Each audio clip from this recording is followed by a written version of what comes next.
Bonjour, bienvenue sur ce tuto à destination des élèves de 3e ainsi que de leurs parents pour comprendre l'utilisation du Padlet, cette espèce de mur virtuel qui permet à l'ensemble des professeurs de mettre en ligne tous les documents dont vous aurez besoin, surtout en cette période de confinement. Alors, le fonctionnement du Padlet est assez intuitif et assez simple finalement, d'accord? Alors, on commence tout là-haut. Quand vous voulez accéder à votre Padlet, écoutez, vous rentrez dans votre navigateur l'adresse du Padlet donnée par votre professeur, d'accord? Vous vous retrouvez face à ce genre de mur. D'accord. Ce mur est peut-être organisé différemment selon les professeurs. Moi, j'ai choisi de l'installer et de le mettre en place à partir de colonnes, d'accord. Chaque colonne correspondant aux différentes matières que vous avez pendant l'année. Donc on va pas toutes les citer, vous comprenez bien qu'il y en a beaucoup. Donc on a organisé les colonnes en fonction des matières. Du coup, pour vous balader plus facilement, vous avez le curseur du bas de votre écran qui vous permet d'aller de la gauche à la droite pour être sûr de ne louper aucune matière. Donc il y a une organisation horizontale, il y a aussi une organisation donc verticale, puisque vous avez une colonne par matière. Alors on va prendre par exemple les mathématiques, d'accord? Donc vous avez une colonne mathématiques. Pareil, sur la droite, vous avez un petit outil vous permettant de vous promener le long des documents de mathématiques, d'accord? Pour être sûr de ne rien rater en termes de documents. Les professeurs peuvent organiser aussi, peuvent vous donner différentes informations, à savoir sur quelle semaine de travail on se situe, d'accord? Donc il y a des professeurs qui font des jeux de couleurs, également si c'est pour prévoir une correction ou une séance de cours. Voilà, donc c'est à chaque professeur de voir. Ensuite, une fois que vous êtes sur votre colonne, eh ben, c'est très simple, d'accord? Vous vous retrouvez face à un document qui vous intéresse, vous placez votre curseur de souris dessus, vous cliquez, le document s'ouvre.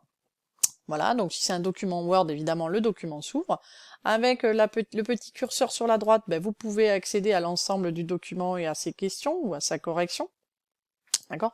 Vous avez même possibilité tout en haut de télécharger le document si vous n'avez pas pu l'avoir, par exemple, sur votre ordinateur. Donc vous cliquez à côté, vous revenez sur votre mur principal. Donc ça c'est pour les documents Word. Vous avez aussi possibilité d'ouvrir des documents PDF, ça fonctionne exactement de la même façon. Vous avez possibilité sur ce Padlet d'ouvrir des vidéos YouTube, d'accord? Donc par exemple si on prend la colonne d'espagnol, d'accord, on va pouvoir ouvrir une vidéo, exactement le même principe. Vous vous placez dessus avec votre curseur, vous cliquez, la vidéo se lance, d'accord? Vous avez la possibilité soit de la regarder en tout petit, soit de faire plein écran si c'est plus intéressant pour vous. Et voilà, et la vidéo se lance seule. Donc on a parlé de documents Word, des documents PDF, des vidéos YouTube. Alors on ne les télécharge pas, les vidéos évidemment ce sont des liens vers la plateforme YouTube, puisque télécharger une vidéo, ce serait beaucoup plus lourd, beaucoup trop lourd, d'accord, et donc c'est pas possible. Il y a aussi des professeurs qui vous mettent des liens vers des sites d'applications un peu plus ludiques. Par exemple, vous prenez le professeur de technologie, si vous cliquez sur l'application, donc pareil, une fenêtre s'ouvre. D'accord. Vous allez vous retrouver sur, là en l'occurrence, un site où il y a des jeux, d'accord. Donc il suffit après de cliquer, vous avez le jeu en direct pour votre enfant.